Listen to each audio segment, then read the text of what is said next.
না ভাই যায় নাই, বস ছুটি যায় নাই কা,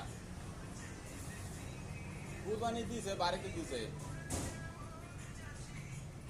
খাইছি, মাংস খাইছি।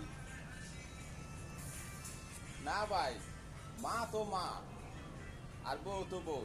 মায় এই যে কুরবানি দেশে দিছে, দেশে দেওয়ার পরে আমারে কইছে, বাবা তোরে কুরবানির মাংস কিভাবে দিমু, তুই আমরা একলা খাইমু, তোর একলা তো দেওয়া কিভাবে দিমু, তুই খাবি কেমনে।